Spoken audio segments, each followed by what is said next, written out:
They are a new political class of teenagers and 20-somethings who distrust power and money. Cory Doctorow's new book might be a work of fiction, but the characters they portray are very much alive and well in the real world. And here he is now with more. Cory Doctorow, journalist and author of Homeland. And speaking of Homeland, we welcome you home. Thank you very much. You're from here. In fact, nice to be back in Toronto. I got to tell you, the back cover of your book here says, born and raised in Canada. Born and raised in Canada? It did say Toronto at one point. I think my editors probably needed to lose a word somewhere in there. Oh, I see. So you're born and raised in the whole country. I got That's right. The whole country. No, like a good Torontonian, I never left town. Good. Welcome home. Do you know where you are? Yes, I'm pretty sure. Been traveling all over the place, That's right. I was in 23 cities in 25 days, and then I had a weekend to rest up, and now I'm here, and I go home to London tonight. You are leaving the studio and going to hop a plane. That's right. You live in the airports, don't you? Well, unfortunately, a lot lately. I had 3 book tours in 6 months, which was a bit rough. I had 3 books come out all around the same time. But I'm going to get some time at home now for a while, which is going to be nice. And I'm only going to get to see my wife for a couple of days. Unfortunately, she has to go straight off to Texas to go to South by Southwest and speak there. Goodness. So we've got a couple of nights at home, and then she's off, and I've got a week with our daughter, sort of daddy-daughter time, and then back as a whole family for a while. Good. All right. Well, let me try to make this as painless as possible for you, okay? Homeland is a very popular title, and I wonder why you picked it for this book. Well, so it's the sequel to a novel called Little Brother, and when Little Brother was in manuscript, my editor and the marketing department had a meeting, and one of the things that came out of it was a feeling that maybe young people, the only reference to Little Brother they would know is the TV show Big Brother, and that they might not get the Orwell reference. And so we fished around for another title, and I called it Homeland. And so Little Brother was actually called Homeland for the better part of about 6 or 8 months while the book was going through edits and marketing and all the rest of it. At which point my editor said, you know, I really like Little Brother. So we went back to Little Brother, but I always liked the title Homeland. It seems to me that the use of the term Homeland Security and the use of the term Homeland is a really politically charged one, and that there's something about calling it the Homeland that suggests that rather than being like an open door, give me you're tired, you're poor, you're hungry, your huddled masses yearning to breathe free, instead it's about like this is our home and this is our place, and you people out there have to stop wrecking our home. Oh, I took like fascistic overtones from it. It really does. I mean, at the risk of, you know, on the internet we have Godwin's law. Whenever anyone compares anyone else to Adolf Hitler, the argument is over, right? But at the risk of invoking, you know, Godwin's wrath here, there is something like weirdly totalitarian about the use of the term homeland, and it's a term that seems to contest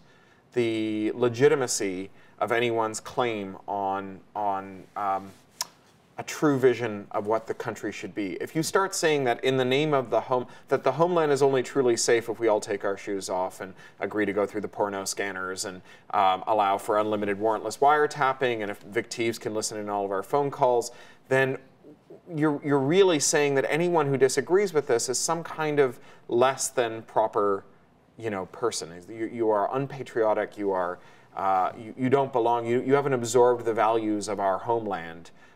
You have not yet assimilated what it means to be a person of the home. The book is geared, I guess I should say the book is about, in many ways, young adults. Is that the target audience for it as well? Well, so it's a funny thing about young adult fiction. It's widely read by adults, and sometimes they characterize this as a guilty pleasure. But I think that misunderstands what the marketing category young adult is about. So the marketing category young adult is, first of all, a place in the bookstore where young adults can go where they know they'll find things that they'll be able to relate to. It doesn't mean that the things that they relate to will be things that adults don't relate to, but I think it's more like all the things that a young adult might relate to is a subset of all the things that all readers might relate to.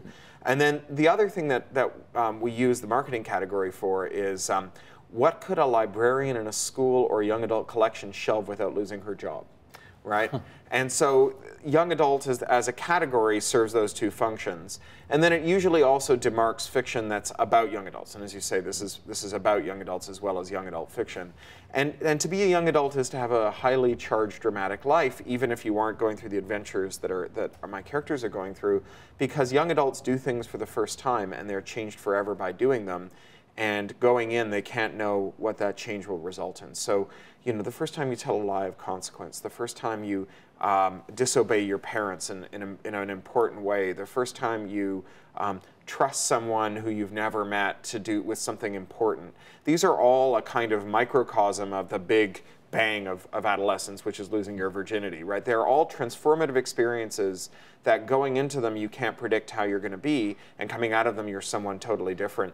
And so that's very brave and very fraught and very dramatic. And so it makes the everyday occurrences of young adult lives exciting in a way that would merely be banal in the lives of an adult. Exciting, but this has very scary overtones to it. And I wonder if you think, are we inching closer towards this world in real life? I think we're in this world in real life. We're in it already. I think a world where there's ubiquitous surveillance, where the police are so pants-wettingly afraid of any kind of democratic dissent that it immediately devolves into kettles and tear gas and arbitrary illegal detainment, where borders are treated as an opportunity to rifle hard drives, where back doors are being mandated on all of our networked equipment in the name of serving law enforcement, where politicians on a national stage can say with a straight face that if you don't think that all of your email and online communication should be able to be read without a warrant, you stand with pedophiles and terrorists. I mean, that's the world we live in, right?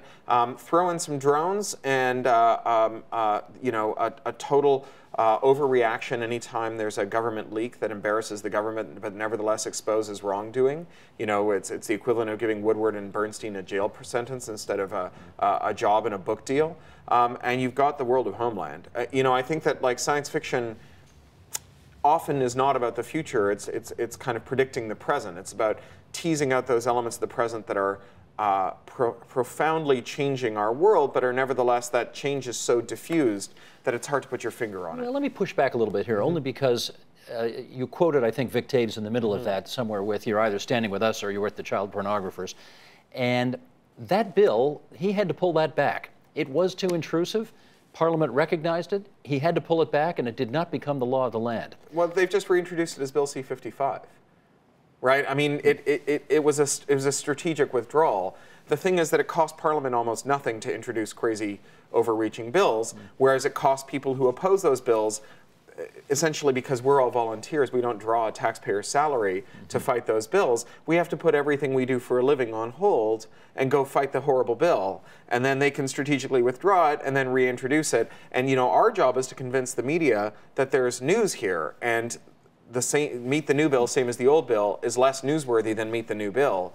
And eventually, you know, you can increment your way into a horrific situation. You know, there's the Stanford Experiment, the Stanford Obedience Experiment. Yes, we did a show on this once upon a time. So most people who think about the Stanford Obedience Experiment say, well, here's an example of how far people will go when an authority figure tells them to do something they know is wrong. They've got electrodes attached to chairs, and you must press the button to give someone electrocution. But what they often miss when they analyze that experiment is each step was only a little bit worse than the last step. They boiled the frog of these people's conscience. They didn't start off with, here is the experiment, deal a lethal shock to that guy. They started off with, here's the experiment, give a small shock, and then an increasing shock, and so on and so on. And you could always say no, but they never did. And you could always say no, but they never did. So the Vic Taves version of this is to ask for a whole lot, scale back the ask for some, ask for a little more, ask for a little more, and each time that incremental ask, right? We start with no more carrying anything with an edge on an airplane, and it ends up with you must show your genitals to the TSA in order to fly, and the way we got from A to B was not in a straight line, but it was through a series of tiny little fractional steps that took us from A to B. And I should clarify, you don't hate politicians. Your dad was a politician. Yeah. Your dad was a member of the Ontario legislature. No, he ran. He never made it into office. Oh, he ran. Yeah, and he's an old NDP hack. He's an NDP left caucus guy. He would love to hear you describe him that way. I mean it in the best of terms. But yeah, no, I came from a very politicized family. Yeah. Okay, the young people, the teenagers and the 20-somethings in this book, are they real people? You mean, are they based on actual people? Yeah. No, but I know people of that age who've done things like that. I think, you know, if an author is going to be honest, he has to admit that every character is at least to some extent himself. Because there's really only one person whose interiority I've fully explored, and that's mine, right? I only know one person's thoughts, and that's my thoughts. And everything else I know through some kind of imperfect filter of someone trying to explain to me what their thoughts are. Nevertheless, the people who do the things in this book are not so different from any number of teenagers I knew and know. Are they any more alienated from what is happening in their world than similar teenagers and 20-somethings of the generations of the past?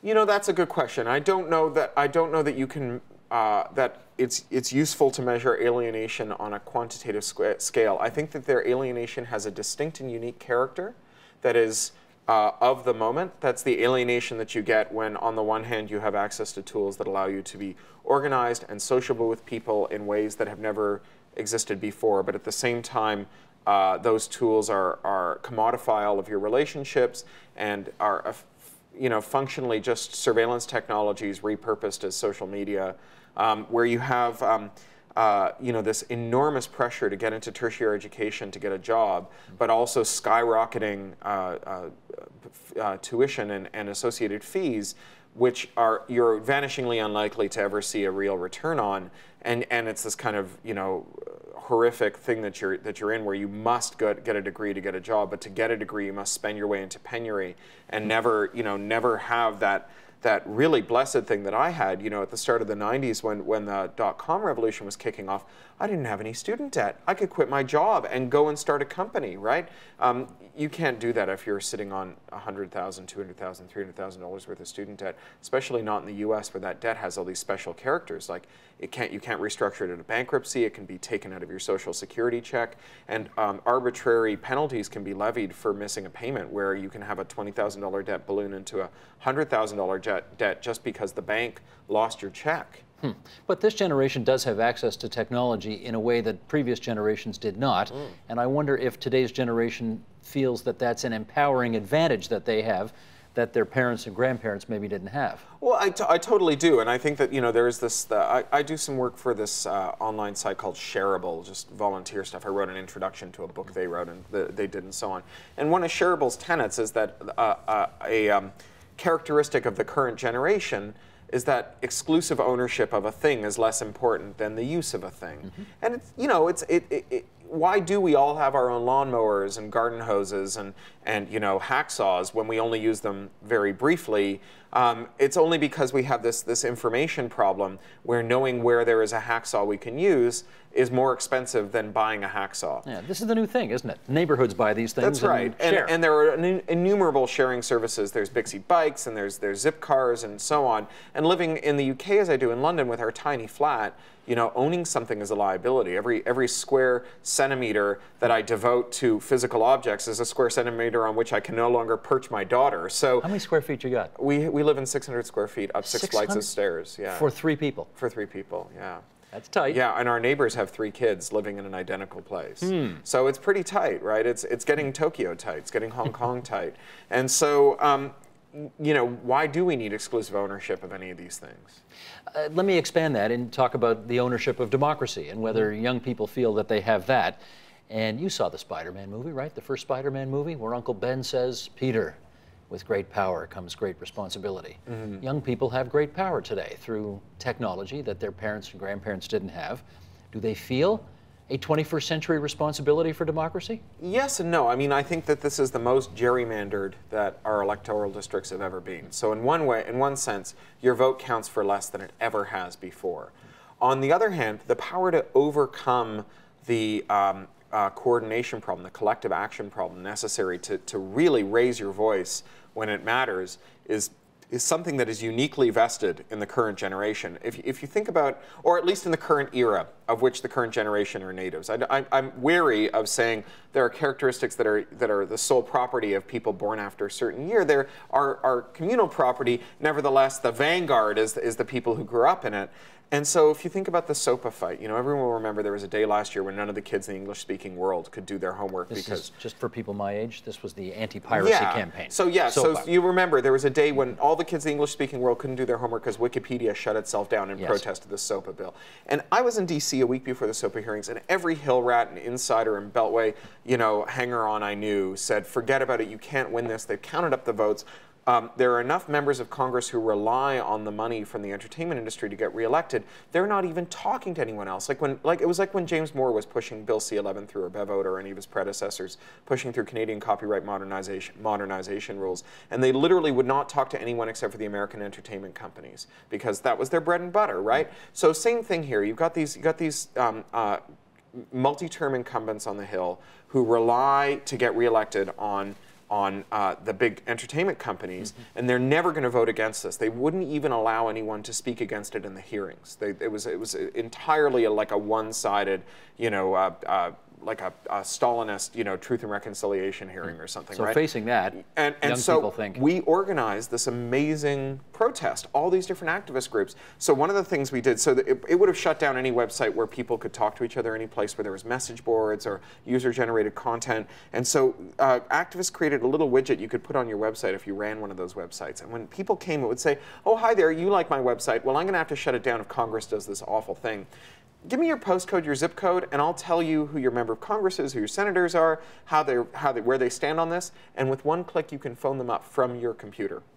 Not sign a petition. Phone them up. Talk to their staffers. 8 million phone calls went through to the congressional and senatorial. And the impact was? They realized that as hard as it is to get reelected without campaign finance, it's much harder to get reelected without votes, and that was the end of it. And it was without precedent in recent American politics. There has never been a thing that was as sure as SOPA derailed as quickly as it was by this massive political movement that arose out of nowhere. And it was funny because at the very last minute, Google threw its lot in. They put a little link on the homepage, and then the people on the other side of this and the people on the Hill, they couldn't figure out how to talk about this as a grassroots uprising. They're so accustomed to AstroTurf that all they could think of was that it had gone in the other direction, that Google had somehow been behind that huge wave of millions of phone calls and protests that kind of led up to Google actually flipping the switch and going on the offensive, and that this was really Google's thing. And it wasn't all those other people. And I was one of those people calling up every Googler I knew and saying, when are you guys going to get on board with this? Because their counsel had gone and given testimony on the Hill saying, oh, it wouldn't be so bad. We could probably live with this, right? And I was like, when are you people going to realize that we can win this? And you know, me and everybody else who knew anybody senior at Google was on the phone all day, every day. And eventually, after all of this other public uprising, Google saw which way the wind was blowing. But Congress totally couldn't get this. They just could not believe that something originated with people. It must have originated with a big Fortune 100, and then been, you know, sort of, we must have all been duped into doing it as people. We weren't duped. So democracy worked. It did. Right, so how do we bring this out? How do we make this better? Because the problem with SOPA was democracy works, but it doesn't work. So we won SOPA, and they immediately introduced SOPA in other guises. We have ACTA. So now the Canadian Parliament has reintroduced ACTA, which is this international copyright treaty that's bankrupt. None of the countries want to ratify it. But even though it's not a real treaty and no countries are ratifying it, Canada's introduced legislation to adopt its principles anyways, which mirror ACTA, as has the US. Right? You have CISPA, which is the U.S. Cybersecurity Bill, which is the equivalent of VIC-TIEV's bill, the Internet Security Bill, the Warrantless Interception Bill. All of these things keep coming up and coming up and coming up. And Larry Lessig, who's one of the fathers of modern Internet activism and copyright reform, he said, forget fighting about copyright. Forget fighting about anything except corruption. Because we all know that the way to get elected is to raise a lot of money. And the way to raise a lot of money is to make people who have a lot of money happy. And the way to make them happy is to promise to pass laws that will make them richer. And the thing that they can do with the money they make from the laws you pass is get you reelected, right? Lather, rinse, repeat, and 5 election cycles later, you have things like SOPA. So we have to stop this. And Larry's got an idea that I think is pretty good to reform campaign finance in the US that is very realpolitik. He basically says, well, you ask for Congress to vote to give people vouchers that they can then give to people who are running for office. So they're basically voting to give themselves money. And then you make the caveat that if you take money from the public, you can't take money from corporations. And so you increase the pool of money that's not corporate so that it dwarfs the pool of money available from corporations, and then you make the optimal strategy for getting elected and reelected to please the largest number of voters possible.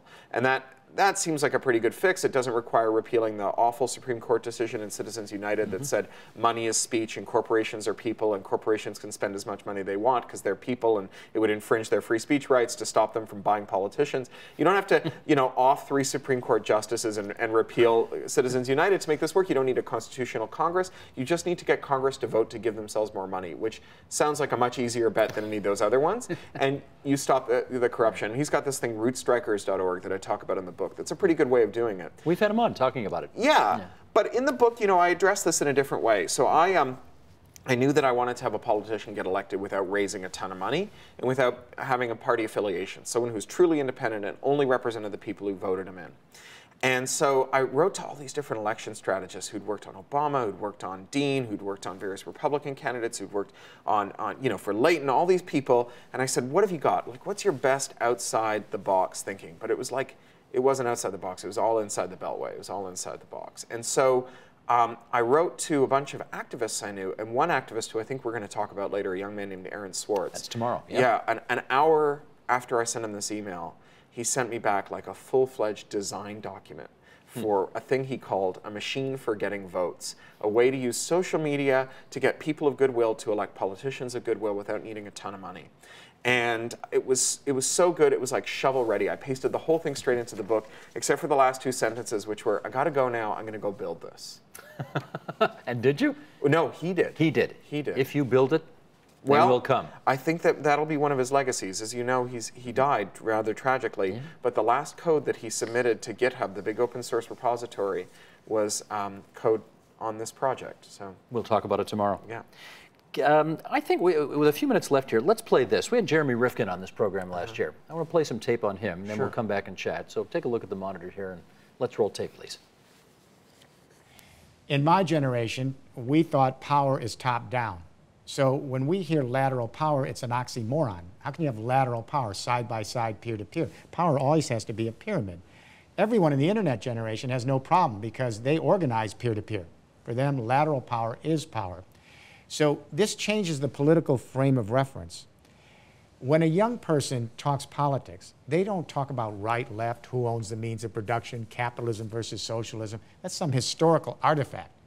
Young people on the internet generation, on the third industrial revolution generation, when they view an institution and judge it, a government, a political party, a business, or a school, they ask this question politically. Is this institutional behavior centralized, patriarchal, top-down, proprietary, and closed, or is this institutional behavior distributed, collaborative, open, transparent, and lateral power? Now, you guys aren't from the same generation, but would you sign on to that? Yeah, I think so. I mean, I think that the project of our species has been to figure out how to work together to do stuff, right? Ronald Coase got the Nobel Prize for Economics after writing a paper called The Theory of the Firm that basically says the reason we have organizations, governments, companies, schools, churches, is because there's stuff that one person can't do alone, and so you have to have some institution to coordinate the work that 2 or more people do together, to be superhuman, to exceed the limits on one person's activity. And what the internet has done is dramatically lowered the cost of doing stuff together, and what that allows us to do is do away with institutions that before seemed necessary and now seem like unnecessary evils. The reason to take orders rather than use your own initiative is not that your initiative is never right, but rather if you use your initiative all the time, you will sometimes you'll foul up the people who are working on something with you. But if you can do quick, lightweight communication with people who are around you, you don't need orders. You can just all work on your own initiative. You can build an encyclopedia like we built Wikipedia. You can build an operating system like we built GNU Linux, right? Where there are cliques and there are groups who are organized in some way, but there isn't, the project itself is not organized as much as it is, or at least not run or directed as much as it is self-organized. And that, I think, points to a better political future, a future where we don't have to kind of have these crude things that we say where, you're left or you're right, as your guest was saying, or you're populist or authoritarian.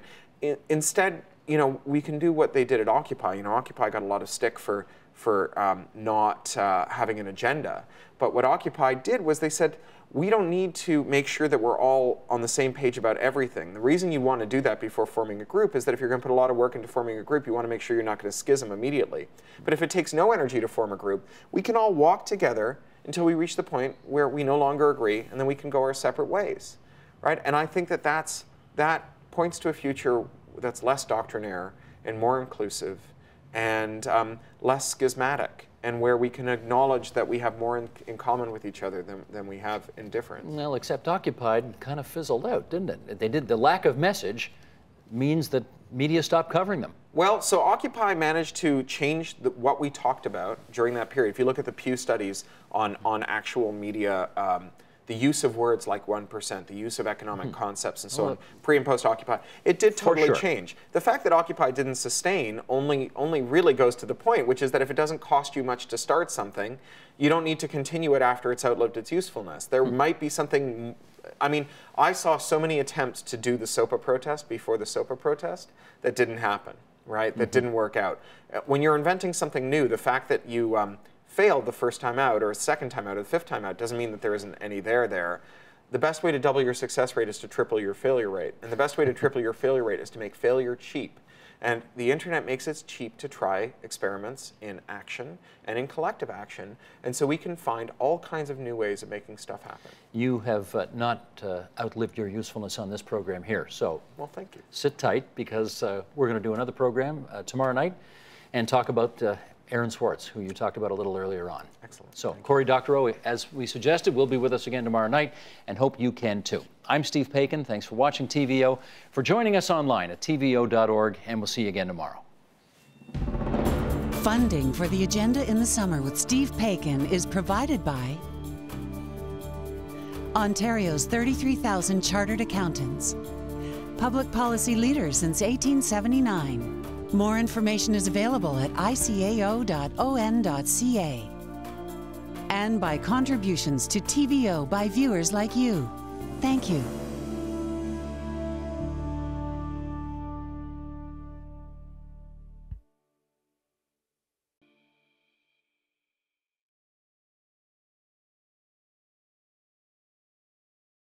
Support Ontario's public television. Donate at tvo.org.